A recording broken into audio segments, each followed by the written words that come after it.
सभी भक्तजनों को श्री गुरु पूर्णिमा की शुभकामनाएं एवं मंगल कामनाएं। आज हम आपको वीडियो के माध्यम से ये बताएंगे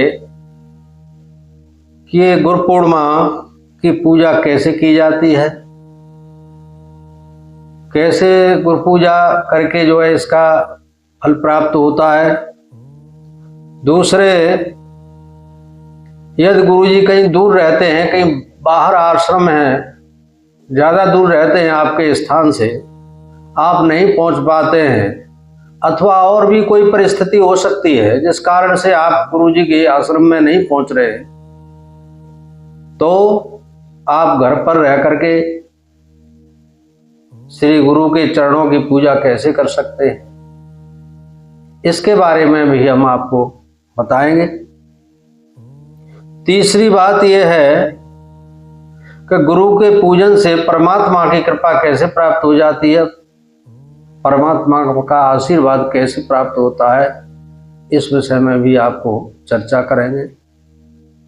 और उन लोगों के लिए भी, उन भक्तों के लिए भी है जो पूजा पाठ में तो बहुत अधिक रहते हैं, सत्संग बहुत करते हैं, आध्यात्मिक ज्ञान की तरफ उनका लगाव झुकाव बहुत अधिक है, लेकिन किसी कारण से आज तक वो किसी को गुरु नहीं बना पाए।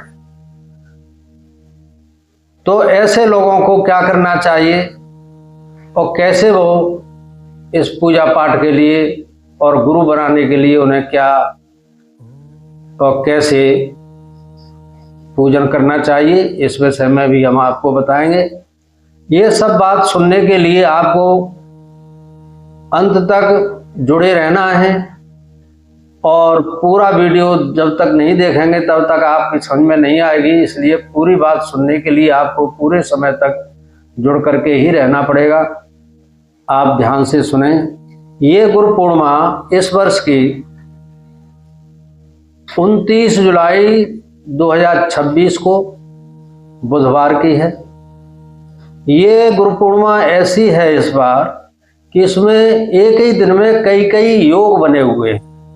देखिए, ये इसी दिन ये व्रत पूर्णिमा है, इसी दिन ये व्यास पूर्णिमा है, इसी दिन ये श्री गुरु पूर्णिमा है और ये मनवंतर तिथि है। ब्रह्मा जी का एक दिन 14 मनवंतर के बराबर होता है और जो मनवंतर की जो तिथि है वो भी यही गुरु पूर्णिमा है। दूसरे, इस गुरु पूर्णिमा के दिन भगवान वेद व्यास का जन्म भी हुआ था, तो इस वजह से भी ये बहुत ही महत्वपूर्ण गुरु पूर्णिमा हो जाती है, ऐसा बताते हैं, शास्त्रों में कहा गया है और ऐसा सुना जा रहा है कि ये ऐसी श्री गुरु पूर्णिमा 56 वर्ष के बाद में इस वर्ष पड़ी हुई है। तो ये गुरु पूर्णिमा बहुत ही महत्वपूर्ण है।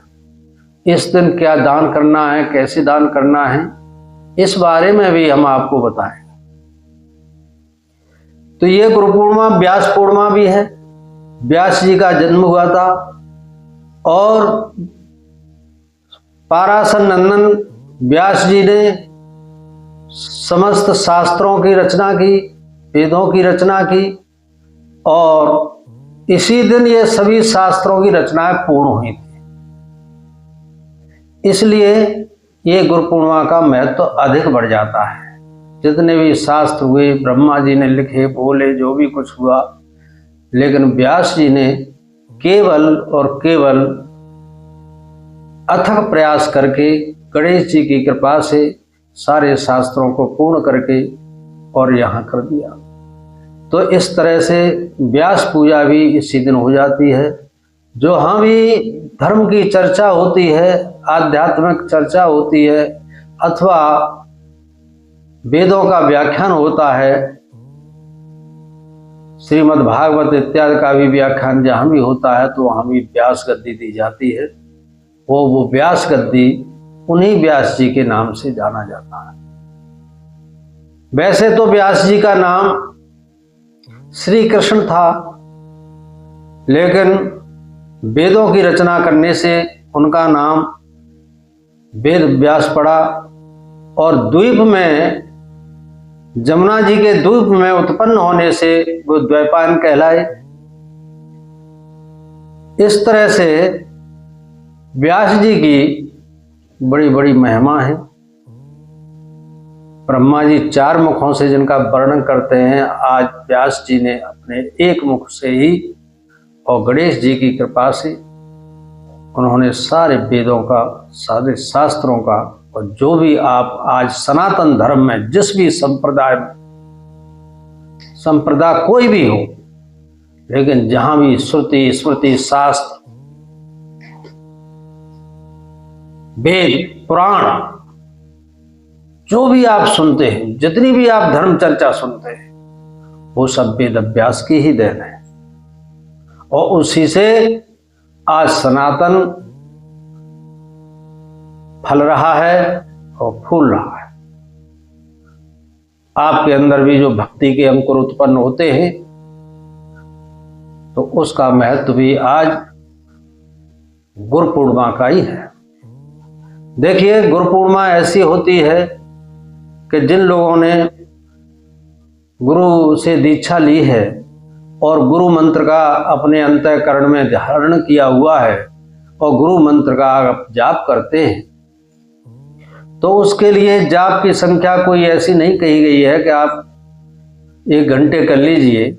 गुरु मंत्र का जाप चलते फिरते, सोते जागते, उठते बैठते, खाते पीते हर अवस्था में किया जा सकता है।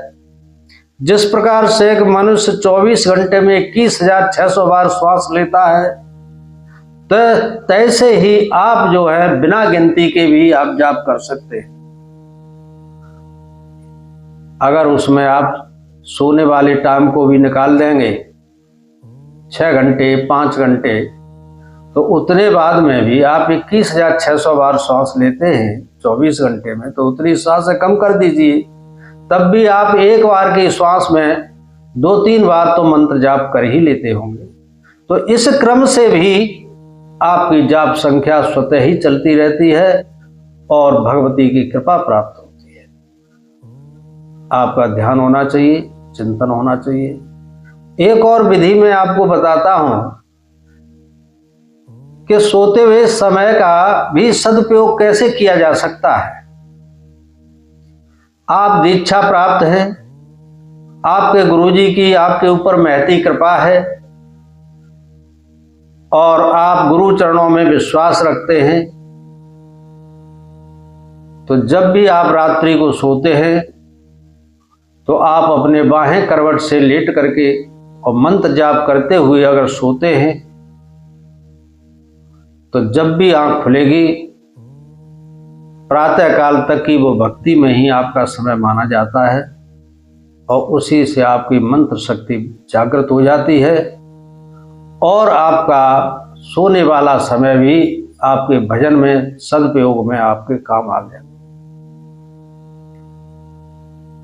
और ऐसी ऐसी स्थितियां होती हैं जिसमें आपका मन और अधिक लगने लगता है। जैसे जैसे आपको अनुभव होते जाते हैं, वैसे वैसे आपकी भक्ति बढ़ती जाती है। आप गुरु के भक्त हैं, गुरु की आज्ञा का पालन करने वाले हैं। कहने को तो कहते हैं कि हम गुरु जी की आज्ञा का पालन करते हैं, लेकिन वास्तव में यह है कि अगर आप अक्षर से गुरु जी की आज्ञा का पालन करने वाले हैं, तो निश्चित रूप से परमात्मा की कृपा को कोई रोक नहीं सकता। परमात्मा को आपके ऊपर कृपा करनी ही पड़ेगी। आज्ञा मानने का मतलब है कि आपके ऊपर गुरु जी की कृपा है होगी, तो भगवान की कृपा तो संभव है ही।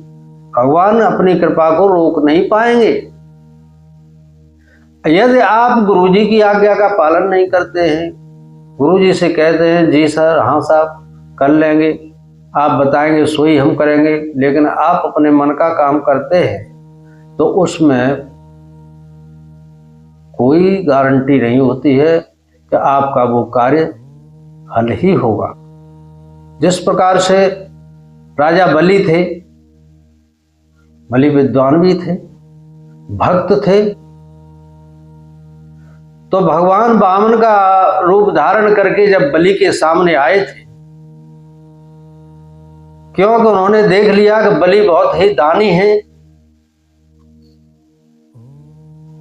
और भक्त हैं, तो मैं इनसे कुछ मांग लूं। तो भगवान जब मांगने के लिए आए थे तो उस समय बलि के गुरु थे शुक्राचार्य जी। तो शुक्राचार्य जी भी आ गए, कहीं ऐसा न हो कि ये विष्णु भगवान मेरे चेला को ठग ले जाए। तो अपने गुरु को, हरेक गुरु को अपने अपने चेला की चिंता भी रहती है कि मेरा चेला कहीं गफलत में ना जाए, कहीं कोई परेशानी न फंस जाए, तो इसलिए उसका मार्गदर्शन भी करते रहते हैं। तो इसी मार्गदर्शन करने के लिए जब शुक्राचार्य जी आ गए तो उन्होंने बलि से खूब इशारा किया और बताया कि नहीं, इनको तुम बच्चा न समझो, ये वही विष्णु हैं जो तुम्हारे साथ छल हो सकता है, इसलिए सावधानी बरतो। इस पर महाराज बलि ने अपने गुरु की बात को आई गई की। अंत में जब वामन भगवान ने कहा था कि महाराज बलि, हाथ में जल लेकर के संकल्प करो कि हम केवल 3 पग भूमि लेंगे, तो शुक्राचार्य जी इस बात को समझ चुके थे, तो उन्होंने फिर इशारा किया, मना किया कि नहीं, तुम संकल्प मत लो। लेकिन फिर भी शास्त्रों के माध्यम से ऐसा सुना जाता है कि अपने शिष्य का भला करने के लिए, अपने शिष्य का कल्याण करने के लिए शुक्राचार्य ने टोंटी में बैठ करके जल को बंद कर दिया, जिससे कि जल नहीं निकलेगा तो ये संकल्प लेने से बच जाएगा और इसके साथ में, यानी मेरे शिष्य के साथ में कोई छल हो रहा है तो वो छल से बच सकता है। लेकिन उतरे पर भी उन्होंने कुछ डाल करके नली में, जिससे कि हालांकि गुरुजी की हानि हुई, कोई बात नहीं, उन्होंने किस बात की कोई चिंता नहीं की और अंत में ये संकल्प ले लिया। और लेकर के जब भगवान ने अपना विस्तार रूप बनाया, जैसे ही विस्तार किया तैसे 3 पग भूमि में सब कुछ चला गया। तो देखिए, गुरुजी ने तो खूब प्रयास किया था, जब चेला ही नहीं माना, अथवा कहने के लिए तो ये कहता रहा कि हाँ गुरुजी आप जो कहोगे सो ही करेंगे, जो कहोगे सो ही करेंगे, लेकिन अपने स्वार्थ में और किसी भी प्रकार के आवेश में यदि वो गुरु की आज्ञा का उल्लंघन करता है तो फिर उसके साथ में कुछ भी हो सकता है, गुरु इसमें कुछ नहीं कर सकते हैं। और जहां गुरु के न करने से फिर परमात्मा भी आपकी कोई मदद नहीं कर पाते। ऐसा गुरु का प्रभाव होता है। यदि आपने अपने गुरु के द्वारा दीक्षा ली हुई है, जो भी मंत्र आपने लिया है, जो गुरु जी ने दिया है, जो आपके इष्ट हैं, गुरु पूर्णिमा के दिन आप गुरु जी के आश्रम में जाएं, गुरु जी के घर पर जाएं, जहां गुरु जी रहते हों वहां जाएं और जा करके गुरु जी को दंडवत प्रणाम करें। अब उनके पूजन को कैसे करना है, तो गुरु जी को अपने यथा स्थान पर बैठे हों तो वहां बैठा करके एक अच्छी कोई थाली ले करके और उसमें गुरु जी के चरणों का चरणोदक लें, पैर धोएं। पैर धोने के लिए पात्र भी मैं आपको बता दूं, स्टील का पात्र नहीं होना चाहिए और जहां तक संभव हो वहां तक आप फूल का या पीतल का पात्र ले लें। उस पात्र से गुरु जी के दाहिने पैर के अंगूठे का स्नान कराएं, उससे चरणोदक लें। अच्छी तरह से फिर पोंछ करके पात्र के वस्त्र के द्वारा पोंछ दीजिए और पोंछने के बाद में फिर उसी अंगूठे का आप तिलक करें, रोली से, चंदन से, पुष्प से वहीं उसका स्पर्श करें और गुरु जी को यथाशक्ति जो भी आप माल्यार्पण वगैरह कर सकते हैं तो मालार्पण करें। जो भी फल मिष्ठान लेकर के आए हों आप फल मिष्ठान चढ़ाएं। इसके साथ में आप गुरु जी को भेंट दान, मुद्रा दान या अपने सामर्थ्य अनुसार जो भी आपका संकल्प हो, जो भी आपने सामर्थ्य जो भगवती ने दी हुए आपको, उसी सामर्थ्य के अनुसार आप गुरु जी को भेंट दक्षिणा दें। वस्त्र, पात्र इत्यादि जो भी आपकी सामर्थ्य हो, ये सब करके, और इस सब क्रियाओं को करते हुए जब जब आप ये क्रिया जो भी कर रहे हैं उसमें अपने गुरु मंत्र का जाप अवश्य करते रहें। जो भी आपका मंत्र हो उसी मंत्र को जपते हुए और गुरु जी के तिलक, बंधन, चंदन जो भी कुछ करना है वो सब करते हुए और गुरु जी से दंडवत प्रणाम करके क्षमा याचना करें। इस तरह से ये सब क्रियाएं करने के बाद में अपने स्थान पर ही और गुरु जी के सामने आप परिक्रमा भी कर सकते हैं। आप परिक्रमा में अब स्वतः ही आप घूम सकते हैं, अथवा स्थान विशेष है तो आप गुरु जी की परिक्रमा भी कर सकते हैं। बड़ा बड़ा पुण्य मिलता है महाराज, इसकी कोई महिमा नहीं। इतनी महिमा है कि इसका वर्णन करना बड़ा कठिन है। जिसने गुरु की भक्ति कर ली, जिसने गुरु की पूजा कर ली, उसने 33 कोटि देवता, ब्रह्मा, विष्णु, महेश आदि कोई भी नहीं बाकी रह जाता है जो कि उससे प्रसन्न नहीं होते हैं, उस पर संतुष्ट नहीं होते हैं। इस तरह से गुरु की पूजा करनी चाहिए। और वहाँ का जो भी प्रसादी की व्यवस्था गुरु जी के द्वारा या आप लोगों के द्वारा है, तो उस गुरु जी के स्थान पर जो भी व्यवस्था है उस व्यवस्था में आप प्रसाद प्राप्त करें। और इस दिन के प्रसाद की व्यवस्था में विशेष तौर से सर्वोत्तम जो माना गया है वो खीर का भोजन भी माना गया है।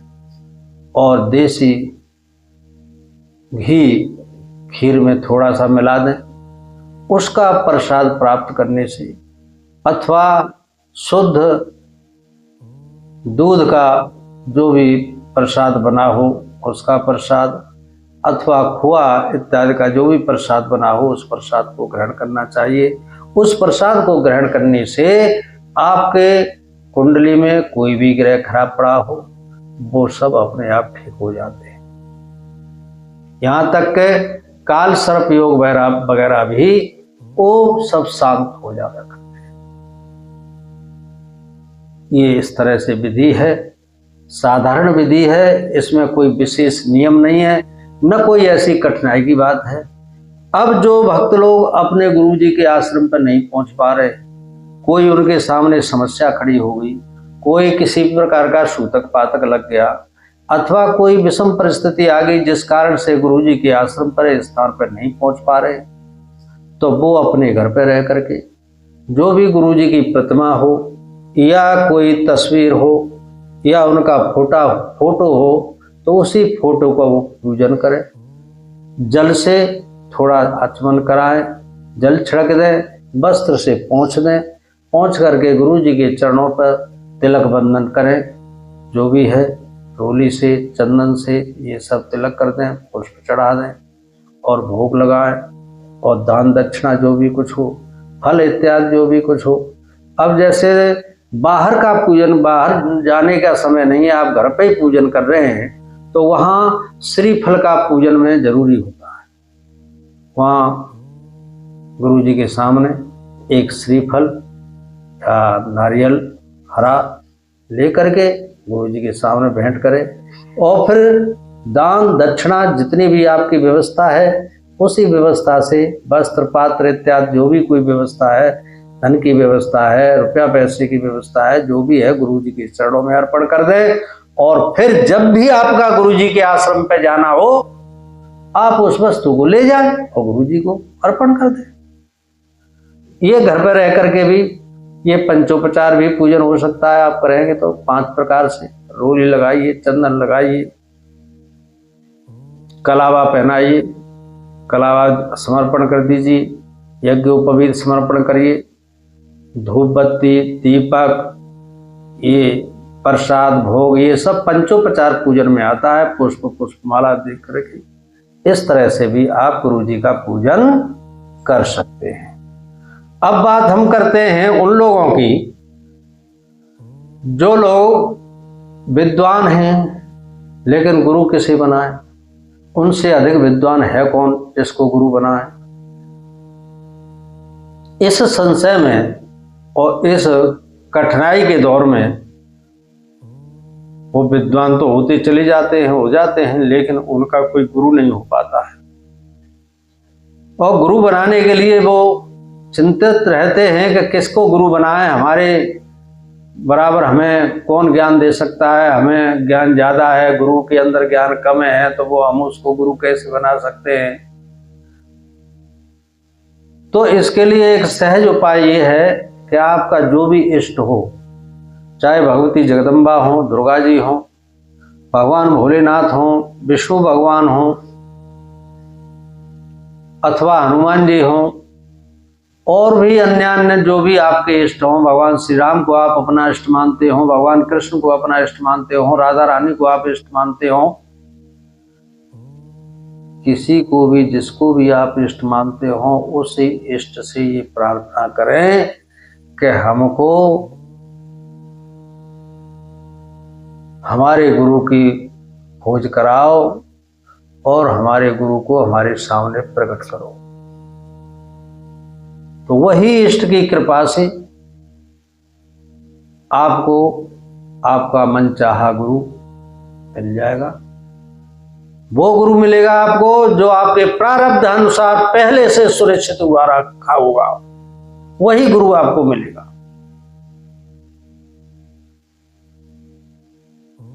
आप बड़ी श्रद्धा से इसी गुरु पूर्णिमा के दिन अपने इष्ट के समक्ष अपने भाव रख दीजिए, अपने मन की बात बता दीजिए कि हमने आज तक अपना कोई गुरु नहीं बना पाया है, इसलिए अब हमको गुरु बनाने की जरूरत है। और हम तो इस संसार में ढूंढ नहीं पा रहे, इसलिए आप हमारे इष्ट हो, आप हमारे गुरु जी की खोज कर दो और हमारे गुरु जी कहाँ हैं वो वहां से आप बुलाइए और हमारे दीक्षा का प्रबंध करवा दीजिए। एक बात तो ये हो गई, तो आपको 1 वर्ष के भीतर ही आपको अपना सदगुरु प्राप्त हो जाएगा। एक बात। दूसरी बात यह है कि यदि आपका कोई भी गुरु नहीं हो, जब तक आपका गुरु नहीं बन पा रहा है तब तक आप जो है भगवान भोलेनाथ को ही अपना गुरु मान लें। क्यों कि बिना गुरु के माने और बिना गुरु के जाने तो किसी का कल्याण नहीं हुआ है। चाहे आप कितने भी प्रकांड हो, चाहे कितने भी आप ज्ञानी हो, चाहे सब कुछ क्रियाएं जानने वाले हो, लेकिन गुरु बिनु भव निधि तरह न कोई, जो विरंच शंकर सम हो। गुरु के बिना तो किसी का तरण तारण नहीं हो पाता है। आपकी तो बात क्या है। यहां तक जितने भी देवता हैं सबके गुरु हैं। देवता तक भी अपने बिना गुरु के नहीं रहते, तो आपकी बात क्या है। इसलिए आपको अगर जीवन का कल्याण चाहिए तो आपको गुरु बनाना ही पड़ेगा और गुरु ढूंढना भी पड़ेगा। उसके लिए जब तक आपको कोई गुरु नहीं प्राप्त होते हैं तब तक भगवान भोलेनाथ को उनका पूजन करिए। ये 29 जुलाई को गुरु पूर्णिमा है। इसी 29 जुलाई को गुरु पूर्णिमा के दिन आप भगवान भोलेनाथ के मंदिर चले जाएं, अथवा आपके घर पर उनकी व्यवस्था हो वहां कर लें, अथवा उनकी कोई आपके पास फोटो हो या प्रतिमा हो तो उसके सामने ही आप अपने हृदय की बात को खोल करके रख दीजिए, अपने हृदय की बात को बता दीजिए और उन्हीं का पूजन करिए कि जब तक आप गुरु नहीं हमारे आप हमारे गुरु नहीं मिलेंगे तब तक हम आपको ही गुरु मानेंगे, और ये आप ही हमारा कार्य सफल कर सकते हैं। आप ही हमारे गुरु को ढूंढ करके हमारे सामने आप हमारा गुरु को मिलवाइए, और आप ही हमारा उद्धार करने वाले हैं। इस तरह से आप अगर भोलेनाथ को ही गुरु मानने लग जाएंगे तो वो तो सबके गुरु हैं, पूरा ज्ञान है। इसलिए आप भगवान भोलेनाथ को गुरु मान करके आप अपने पूजा पाठ में, दान धर्म में, सब में आगे के लिए बढ़ें और निरंतर बढ़ते चले जाएं। आपका निश्चित रूप से कल्याण होगा, और आपको भगवान भोलेनाथ कभी उधार नहीं रखते। आप जो कहेंगे भगवान भोलेनाथ से, भगवान भोलेनाथ जरूर जरूर आपकी समस्या का समाधान कर देंगे। आपको उनकी कृपा से गुरु मिल जाएगा। आप इष्ट से भी कहेंगे तब वो भी आपका इस काम को करने में पीछे नहीं हटेंगे। जो भी आपके इष्ट हैं वो भी आपके इस कार्य को हल कर देंगे। इस तरह से आप भी गुरुमुखी हो जाओगे। अब गुरुमुखी हो गए तो बस इसके बाद में आपका कल्याण ही कल्याण है। आगे का प्रसंग आपको मैं फिर सुनाऊंगा। इसमें भी बड़ा प्रसंग है ये, और बहुत बड़ा प्रसंग है, इसलिए कभी मैं फिर से आपको इस बारे में बताऊंगा कि गुरु की कृपा जब होती है तो सब कोई कृपा करता है, और यदि गुरु की कृपा नहीं होती है तो कोई कृपा नहीं करता है। गुरु बनाने के लिए आपके अंदर आस्था, श्रद्धा, विश्वास भरपूर होना चाहिए। आपके गुरु हैं, आपके ऊपर उनकी बहती महती कृपा है, तो आपके तरफ से भी उनके ऊपर अखंड विश्वास होना चाहिए। जो गुरुजी ने कह दिया सो कह दिया। ऐसा अटल विश्वास यदि आपके हृदय में है तो निश्चित रूप से आपके कल्याण को कोई रोकने वाला नहीं। इस तरह से ये भक्तों, श्री गुरु पूर्णिमा का अवसर है। इस अवसर पर आप अपने गुरु भक्ति करके और विशेष विशेष पुण्य को अर्जित करें और अपने मोक्ष का मार्ग ढूंढें और उसी पे चलें। इस तरह से जिनके गुरु नहीं है वो भी अपने घर पर या शंकर जी के मंदिर में जाकर के शंकर जी की आराधना कर सकते हैं। बोलिए गुरुदेव भगवान की जय।